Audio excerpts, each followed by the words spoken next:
미국은 보면 가끔씩 총기 난사에 대한 일들이 있죠.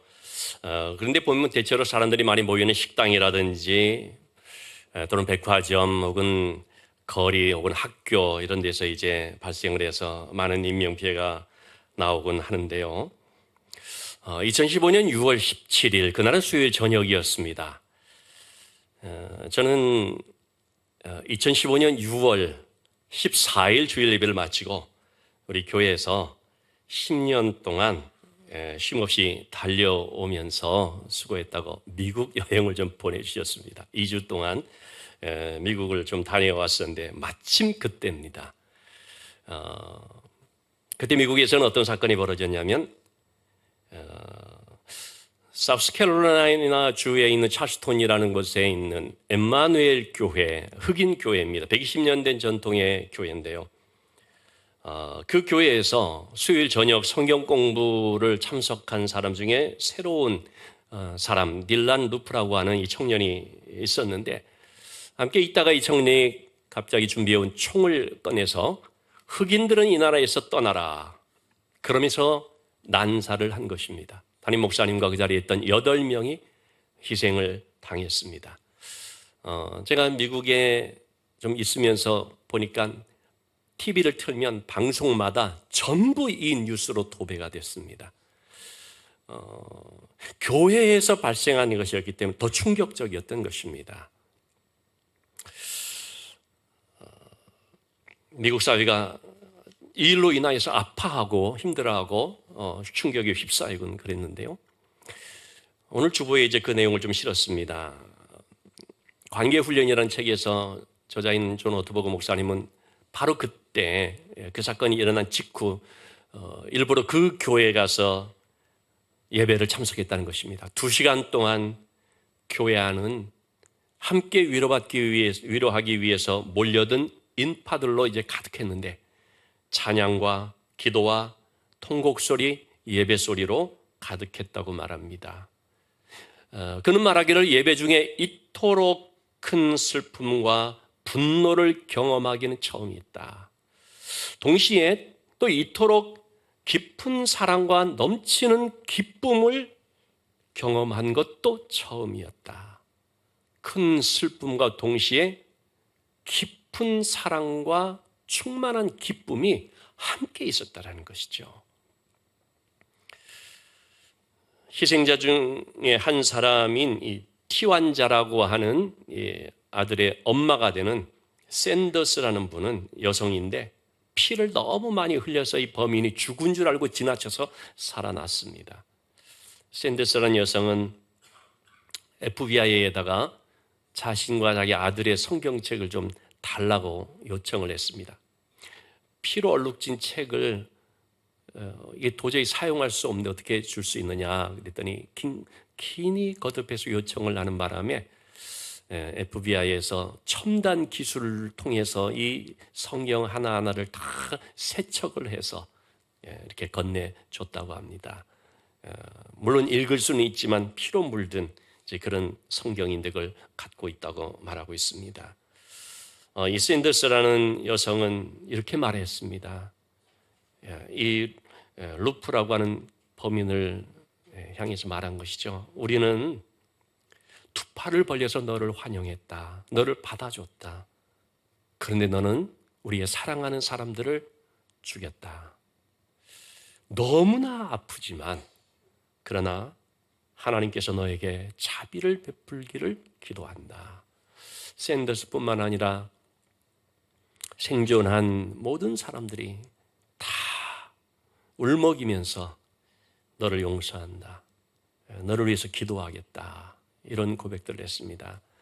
그래서 미국의 대표적인 시사지인 타임지에서 표지 기사로 이 내용을 다루었던 것입니다. 생존자들이 보여준 용서의 힘이 이렇게 놀랍다.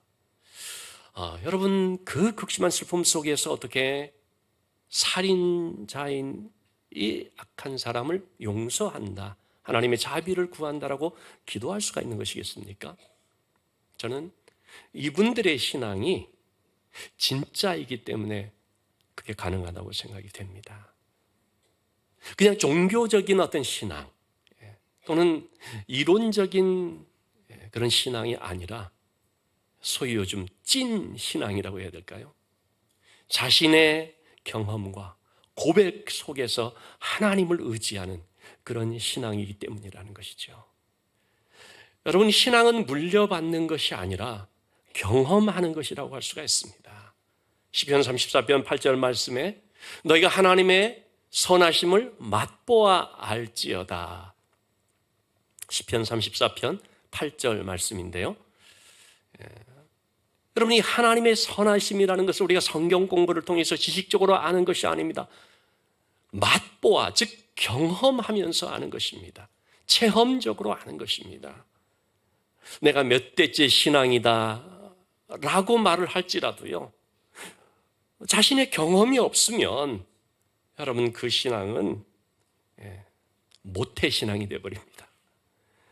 기도도 못해, 전도도 못해, 봉사도 못해, 아무것도 못해. 그래서 모태신앙이라는 말이 나왔죠.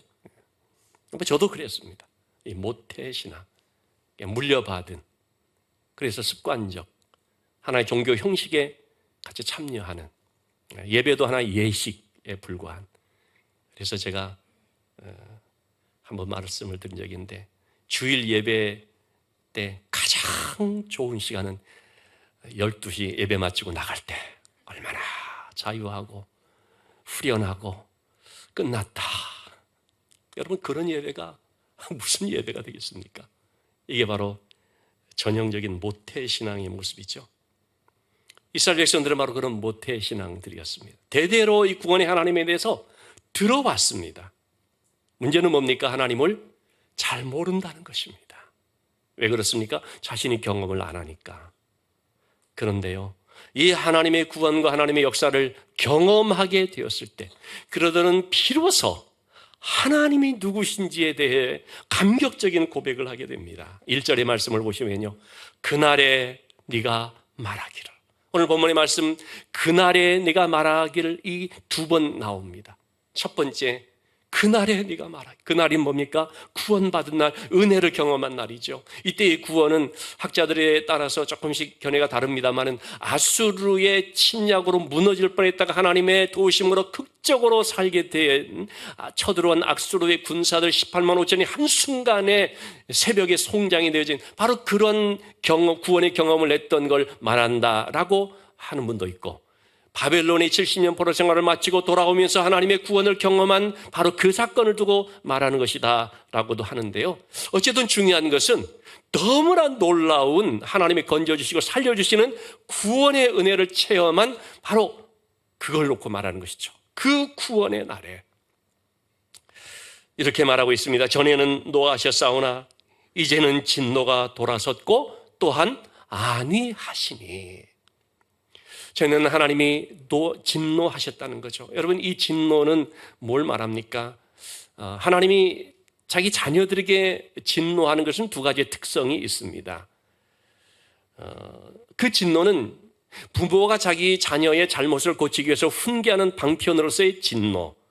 그래서 히브리서 12장 6절에서 8절까지 말씀 보면 우리 가정마다 그러지 않습니까? 부모가 사랑하는 자녀를 올바르게 키우기 위해서 훈계하면서 징계와 채찍질을 하지 않습니까?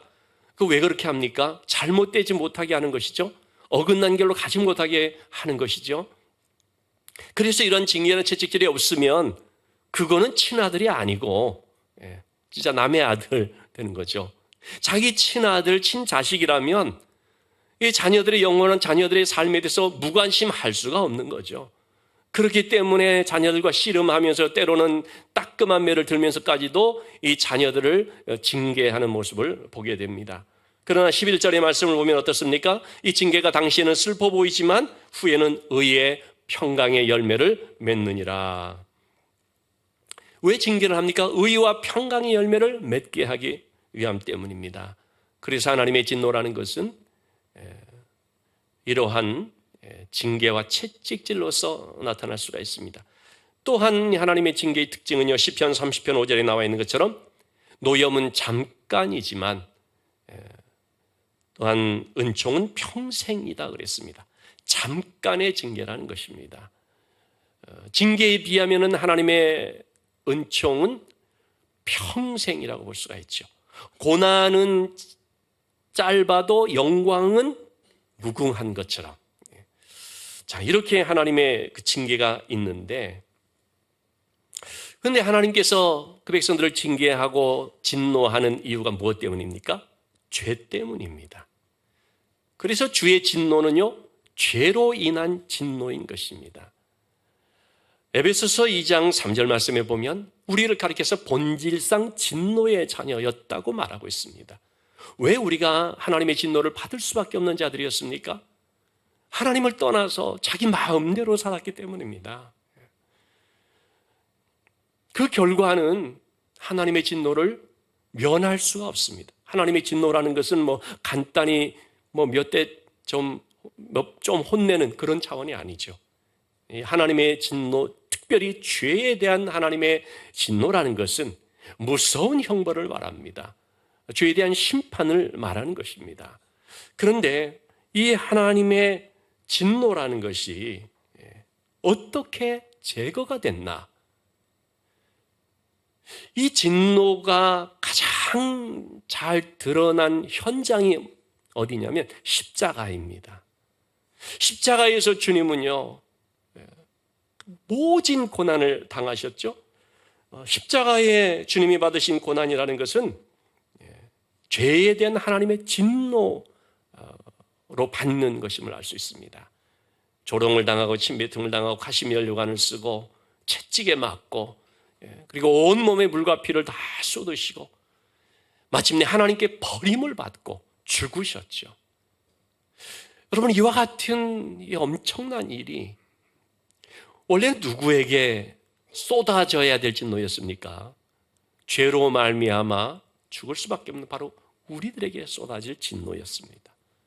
우리가 받을 그 진노를 주님께서 고스란히 다 받으신 것입니다. 한 톨도 남김없이 그 모든 진노를 온몸으로 다 받으셔서, 그래서 우리가 받아야 될 그 값을 다 지불한 것이죠.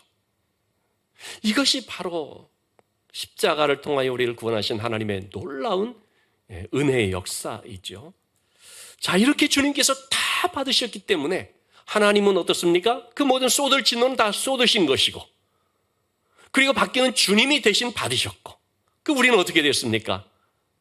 우리는 주님의 그 은혜로 말미암아 진노를 받은 자가 되어버렸습니다. 나는 받지 않았는데 내가 받은 자가 되어버렸습니다. 출애굽을 할 때 6월절 어린 양의 피로 문설주에다가 이렇게 피를 바르면 그 집은 심판하는 천사가 통과하거든요. 왜 그 집은 통과합니까? 피가 바라져 있으니까 사인이 피가 바라지니 통과한다, 그래서 통과하는 것입니까? 그렇지가 않죠. 이 집은 죽었다는 것입니다. 이미 죽었다라는 거죠. 누가 죽었습니까? 양이 대신 죽은 것입니다. 이처럼 이미 받은 사람들은 통과가 되는 거죠. 주님께서 우리를 대신하여 다 받으셨다면 이미 그것이 다 해결된 사람은 면제가 되어지는 겁니다. 왜?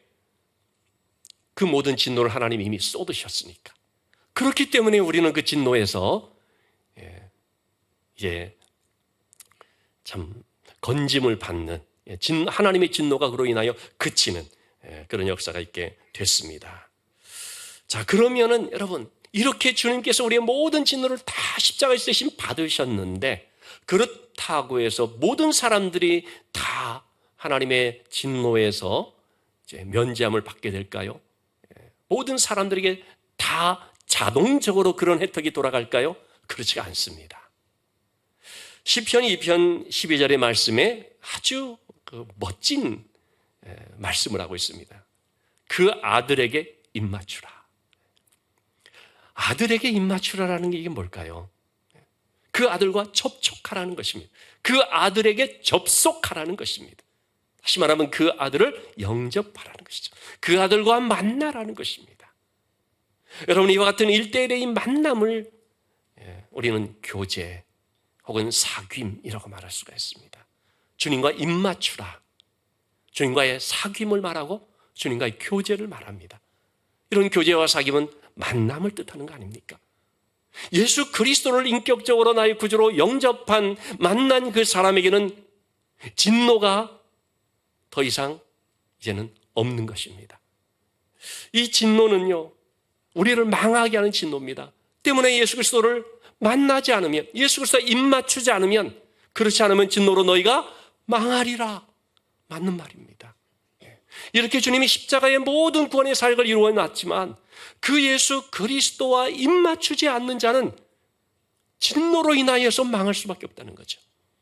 그렇기 때문에 여러분, 반드시 우리는 주님과의 이 만남이 있어야 됩니다. 주님과의 1대1 접촉이 있어야 됩니다. 그냥 지식적으로 주님을 아는 것이 아니고 경험적으로 주님과의 만남이 이루어져야 된다는 거죠. 그럴 때 우리를 위하여 그 모든 진노를 감당하신 주님으로 인하여서 우리에게는 진노가 그칠 뿐만 아니라 용서 받을 뿐만 아니라 그리고 어떻게 됩니까? 하나님의 그 따뜻한 안위하심을 우리가 받게 된다는 것입니다. 안위하심이라는 것은 단순히 그냥 용서해 주는 것으로 끝나는 것이 아니라 일어날 힘을 부어주는 걸 말합니다. 돌아온 탕자의 비유를 우리가 알지 않습니까? 허랑방탕하는 가운데 배고픔의 고통과 낙심으로 인하여서 살 소망이 전혀 없었던 탕자가 집으로 돌아옵니다. 그러한 탕자를 아버지가 그냥 안아주죠. 아무것도 묻지 않고, 그야말로 묻지도 따지지도 않고 무조건 품어주죠. 내 아들은 죽었다가 다시 살아난 아들이다. 잃었다가 다시 얻은 아들이다. 여러분, 이 탕자에게 있어서 가장 큰 선물은 뭘까요? 그에게 끼워진 금가락지, 그를 위해서 잡은 살찐 송아지로 잔치한 것, 그런 것이겠습니까? 그것보다도 더 중요한 건 뭡니까? 아버지의 안위하심이었습니다. 그를 다시 일으켜 세워주며 아들로 살아갈 수 있도록 힘과 용기를 부어주는 아버지의 그 따뜻한 위로, 그게 진짜 아들에게 주어진 선물이죠. 하나님께서는 우리를 그렇게 죄 가운데 용서해 주셨을 뿐만 아니라 우리를 안위해 주시는 분이십니다. 하나님은 죄 가운데 죄에 매여서 고단한 인생을 살아갈 수밖에 없는 우리를 위하여 주님을 이 땅에 보내주셨는데 그게 무엇 때문이냐면 우리를 안위하시기 위해서입니다. 그래서 주님은 이 땅에 오셔서 이 세상 가운데 상처받고 그 누구에게도 위로를 받을 수 없었던 사마리아 여인, 세리들, 나병 환자들, 맹인들, 귀신 들린 자들, 이러한 자들을 만나서 그들과 접촉하면서 그래서 그들의 생명을 새롭게 하는 놀라운 은혜를 주셨는데 그들만이겠습니까? 그리고 이어서 우리를 만나주시고 우리에게 한없는 안위하심을 부어주신 것입니다. 이것이 바로 구원과 회복의 은혜라고 말할 수가 있는 것이죠. 자, 이와 같은 은혜를 경험한 사람들은 무엇이라고 말할 수밖에 없습니까? 2절의 말씀 보니까 보라. 여러분, 이 보라라는 말이 뭡니까? 단순한 감탄사가 아닙니다. 선포하는 정도가 아닙니다. 자기의 간증을 지금, 확신에 찬 간증을 지금 말하는 것입니다. 보라, 하나님은 나의 구원이다. 내가 전에는 그렇게 들어왔는데, 그렇게 좀 알아왔는데, 근데 그런 차원이 아니고 내가 경험을 했다는 거죠. 자기의 입술로 간증을 하는 것입니다. 보라, 하나님은 나의 구원이시다. 그래서 내가 신뢰하고 나는 두려움이 없으리로다 고백을 하고 그 하나님은 나에게 힘이 되시며 노래가 되시며 구원이 되신다고 찬양을 하는 것입니다. 여러분, 하나님은 나의 하나님이시고 그 하나님은 나의 힘이 되시며 나의 노래이시며 나의 구원이다라는 이 말들, 여러분, 이것은 당시의 그 백성들이 얼마나 많이 들었던 말이었겠습니까? 마치 우리 선조들이 한이 맺힌 가운데 아리랑 아라리요, 이와 같은 이 곡조의 노래들을 이렇게 전해 받아서 우리도 하지 않습니까? 그렇지만 그런 노래를 우리가 같이 해도 그때 그 노래를 부르는 사람들의 심정을 가지고 우리가 하지는 않죠. 그냥 노래를 하는 거죠. 곡조가 좀 구슬프네. 참, 그 당시의 상황이 좀 힘들었나 봐. 이런 정도로 하겠죠. 이스라엘 백성들도 마찬가지인 것입니다. 하나님은 나의 힘이요 나의 노래며 나의 구원이시다. 쭉 들어와서 찬양을 하는데 그냥 늘상적으로 그렇게 불렀던 노래처럼 하는 거죠. 여러분, 이 노래는 어디서부터 시작이 됐습니까? 언제 이 참 놀라운 이런 찬양이 나왔습니까? 바로 이스라엘 백성들이 출애굽을 하고 홍해를 건넌 직후입니다. 출애굽기 15장 1절 2절의 말씀. 이 홍해 앞에서 그렇게 두려워 떨던 백성들이 홍해가 쫙 갈라지고 그 홍해 가운데로 마른 땅이 나면서 그걸 건너게 되어지고 쫓아오는 애국의 군대들이 다 수몰되고 그런 이 놀라운 구원을 체험했을 때 이 백성들의 마음이 어땠겠습니까? 그 심정이라는 걸 어떻게 우리가 표현할 수 있습니까? 얼마나 가슴 벅찬 그 뜨거움을 가지고서 여호와는 나의 힘이요 여호와는 나의 노래요 여호와는 나의 구원이시라 그렇게 찬양을 하지 않았겠습니까? 근데 그 후에 전에 들은 이 자손들은 그냥 맹숭맹숭 그거를 이제 그냥 노래로 하는 거죠. 그랬다 하더라. 무덤덤하고 무감각하죠.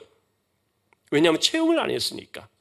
그런데 이들이 비로소 아수르로부터 건짐을 받고 혹은 바벨론으로부터 건짐을 받는 이 놀라운 기적의 사건을 자기가 체험하고 보니까 이 전에 들은 이 노래가 자기의 노래가 된 것입니다. 진짜 하나님은 나의 힘이고 하나님은 나의 노래고 하나님은 나의 구원이시라.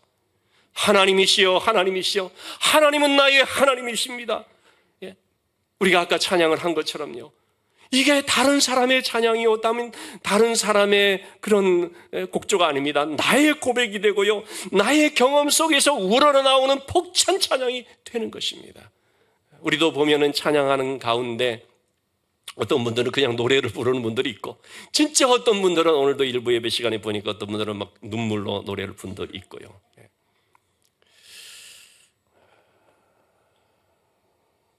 우리는 진짜 하나님이 나의 힘이고 나의 노래며 나의 구원이라는 것이 경험돼야 됩니다. 내 힘이라는 것은 무슨 뜻입니까? 의지할 대상을 말하는 것이죠. 의지하는 것을 말하죠. 사람들은 돈을, 인맥을 혹은 어떤 권세, 권력자를 힘으로 여기니까 그거 의지하지 않습니까? 이 백성들도 그랬었거든요. 그러니까 어떻게 됐습니까? 크게 실패하고 말았죠. 상처 입고 말았죠. 믿었던 그것에 발등 찍히고. 그런데 하나님의 이런 놀라운 구원을 경험하니까 하나님이 우리의 힘이다. 그래서 우리는 하나님을 의지한다. 그렇게 지금 고백하고 있는 것입니다. 하나님이 나의 노래다 라고 했습니다. 노래라는 것이 뭡니까? 그 마음의 상태를 말해줍니다. 슬픈 가운데 있으면 슬픈 노래가 나오고, 기쁜 가운데 있으면 기쁜 노래가 나오고, 고속도로 휴게소에는 항상 트로트가 나오고. 왜? 즐거운 나들이길이니까. 교회는 항상 하나님을 향한 찬양이 나오게 되어 있는 것이죠. 하나님이 나의 노래라는 것은 내 영혼에 하나님이 충만하다는 것을 말합니다. 그러니까 단순히 입술로 하는 것이 아닙니다. 마음의 노래가 되는 거죠. 하나님이 나의 구원이다라는 것은 나를 좀 도와주는 정도를 말하는 것이 아닙니다. 하나님의 도움도 참 우리에게 큰 거지만 그냥 좀 도와주는 차원이 아니고, 여기서 말하는 구원은 하나님이 건져내서 살려주는 것을 말합니다. 여러분, 살려준다는 것은 이건 차원이 다른 것입니다. 지난 금요 심야 기도회 때 유명한 연예인인 H.O.T의 토니한 간증을 우리가 함께 나누었습니다. 뭐 참 인기 절정이기도 했었고, 또 그런 가운데 실패도 경험하고, 근데 우울증, 대인기피증으로 너무나 힘들었다고 합니다. 그런 상황에서 입대를 이제 앞에 두게 됐습니다. 군 생활을 생각하니까 너무 불안한 것입니다. 너무너무 두려운 것입니다. 하나님 앞에 기도했다고 합니다. 다른 기도가 아니고 하나님 살려주세요. 정확하게 그렇게 얘기를 해요. 내가 살려주세요라고 기도했다고.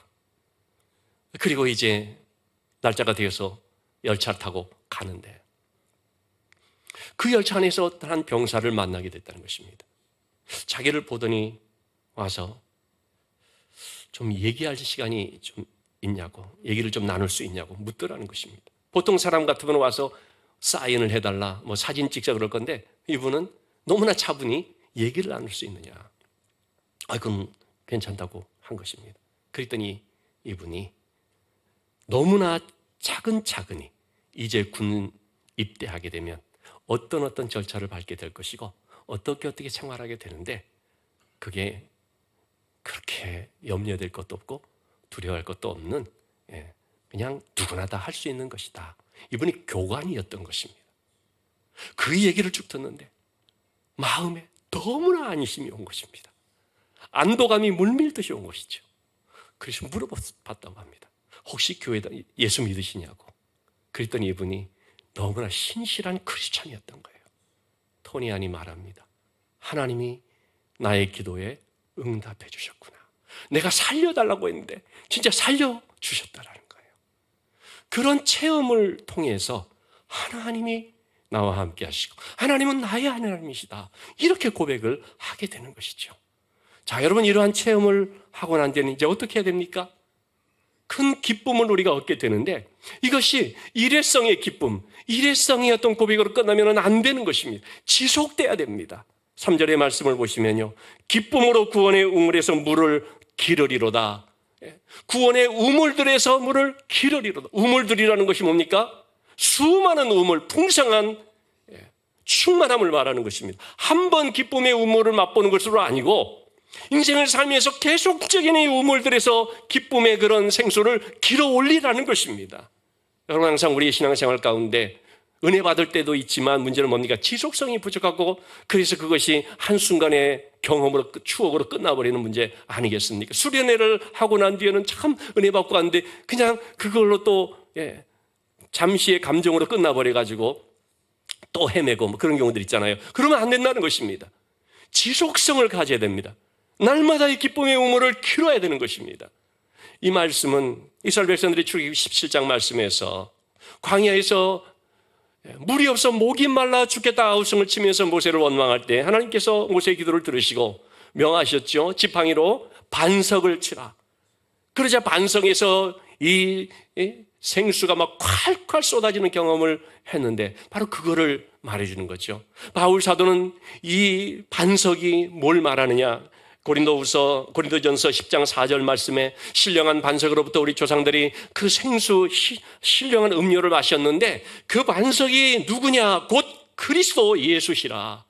이 반석은 자기의 몸을 깨트려서 우리에게 생명수를 공급해주는 예수 그리스도라고 지금 말씀을 하고 있거든요.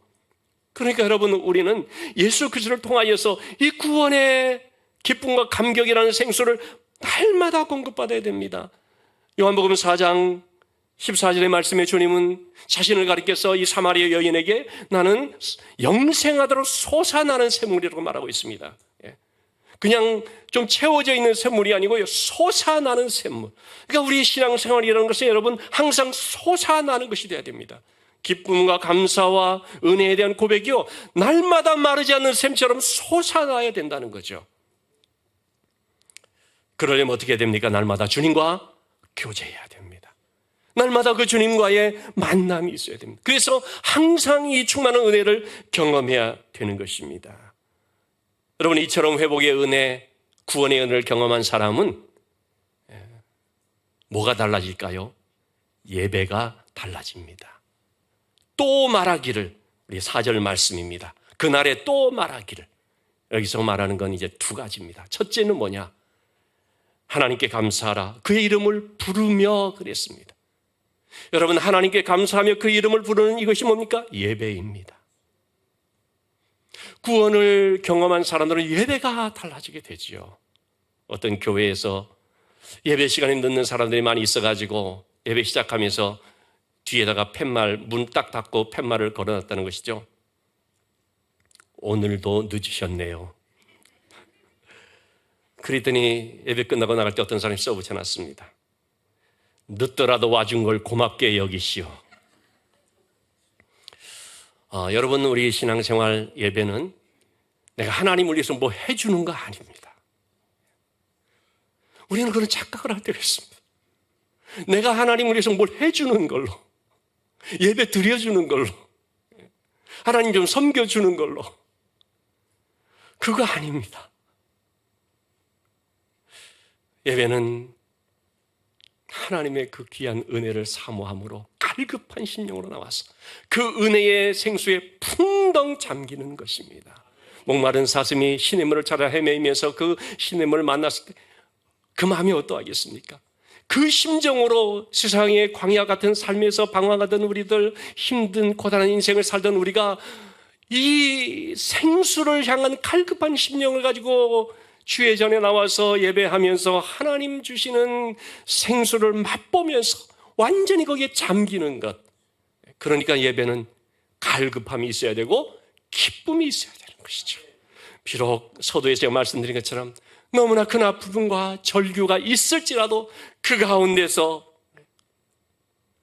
나의 힘이 되신 여호와, 그 하나님을 바라보고 그 하나님이 주신 구원을 기억하고 그래서 다시 한번 믿음으로 일어설 용기를 얻는 이런 체험의 그런 시간들이 예배 가운데 있어야 한다는 것입니다. 우리 예배가 그런 예배가 되기를 주님의 이름으로 축원합니다. 이러한 또 구원과 회복의 은혜를 맛본 사람들은 4절 5절의 말씀, 이어지는 말씀 무엇을 말하고 있습니까? 그의 행하심을 만국 중에 선포하라. 그 이름을 높다 하라. 우리를 위해서 극히 아름다운 일을 행하신 바로 그것을 온 땅에 알게 하라. 뭡니까? 전하는 것입니다. 하나님이 우리를 향하여 우리를 위해서 행하신 그 놀라운 일, 이게 뭡니까? 이 땅 가운데 가장 위대한, 가장 탁월한 그 놀라운 일, 온 땅이 알아야 될 그 일이 뭡니까? 우리 주님 예수 그리스도를 이 땅에 보내셔서 십자가에서 우리의 모든 죄를 대속하여 죽게 하심으로 우리가 구원의 새 생명을 얻었다는 이 구원의 사건인 것이죠. 이것을 우리가 알게 하는 것입니다. 이것을 선포하고 이 위대한 이름 예수 그리스도를 전하는 것입니다. 여러분, 사실 우리는 어디 가서 뭐가 좀 맛있는 거 있으면 여기 맛집이다 막 소문내지 않습니까? SNS에다가 뭐 여기 가봐라. 흥덕에 보면은 초마 짬뽕이라고 있는데 거기 반드시 가봐라. 이와 같은 소문을 내게 돼 있지 않습니까? 아직도 안 가본 사람들은 가보시기 바랍니다. 어디 경치 좋은 데 있으면은 거기 가가지고 자기 혼자만 이거 뭐 와서 구경하고 하기엔 너무 아깝다고 막 소문내지 않습니까? 여기 가봐라. 단풍이 정말 기가 막히다고. 여러분, 우리는 좋은 것을 이렇게 소문내는 사람들이지 않습니까? 근데 구원의 은혜를 받은 우리가 나만 간직하고 그러면 이게 안 되는 거죠. 전하는 것입니다. 그들로 하여금 그 기쁨을 맛보게, 내가 받은 은혜를 경험하게 하는 것입니다. 지난주에 제가 위기가정 3곳을 방문을 했습니다.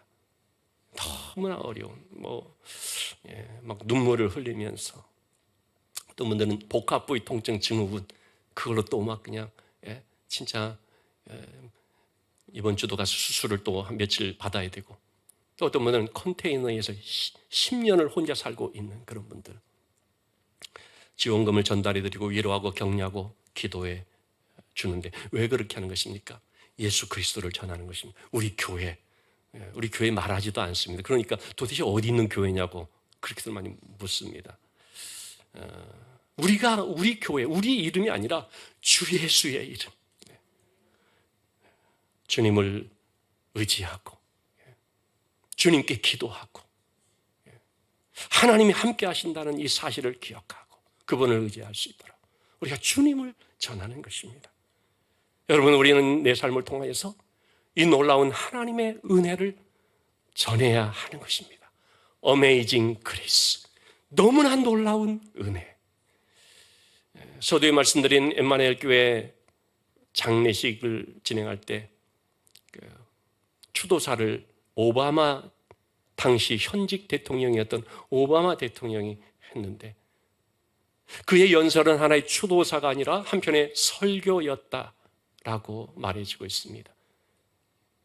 그 사람들을 위로하고 격려하고 히브리서 11장의 말씀을 통해서 믿음과 소망을 갖게끔 하는 그 말씀이 온 청중들의 마음을 적셨다라고 얘기를 합니다. 오바마 대통령이 그렇게 말했습니다. 우리가 선하신 하나님의 은총을 발견한다면 그걸 통해서 우리는 모든 것을 바꿀 수가 있을 것입니다. 돌아가신 교회의 목사님인 그 목사님은 하나님의 은혜를 찾은 분입니다. 희생자 이름 한 사람 한 사람을 부르면서 그들은 하나님의 이름을, 하나님의 은혜를 찾은 사람들입니다. 또한 우리도 이제 이들의 삶을 통해서 하나님의 은혜를 전해 받았습니다. 그러니 잠시 침묵한 후에 그의 입술에서 뜻밖의 찬양이 흘러나왔습니다. 나 같은 죄인 살리신 주 은혜 놀라워. 우리 1부 때는 우리 같이 찬양을 했습니다마는 2부의 특성이 있어서 제가 생략을 하는데 Amazing Grace. 나 같은 죄인 살리신 주 은혜 놀라워. 이 찬양을 하는데 그 자리에 있는 모든 사람들이 일어섰어. 성가대 또 추모객 6,000명 다 일제히 찬양을 했는데요. 언론들은 이것을 이렇게 보도를 했습니다. 이 장면이 오바마 대통령 재임 중 최고의 순간으로 기억될 것이다. 여러분, 복음이 이렇게 위대한 것입니다. 비천한 죄인이었던 죄의 종들을 이렇게 아름답고 경건한 하나님의 사람들로 바꾸어 놓는 것이고, 그리고 이 하나님의 은혜를 전하는 삶을 살게 하는 것이죠. 여러분, 우리의 삶을 통하여서 오직 너무나 놀라운 어메이징 그레이스인 이 은혜만을 우리가 간직하고 선포하고 그 은혜의 감격 속에 날마다의 삶이 이루어질 수 있기를 주님의 이름으로 축원합니다.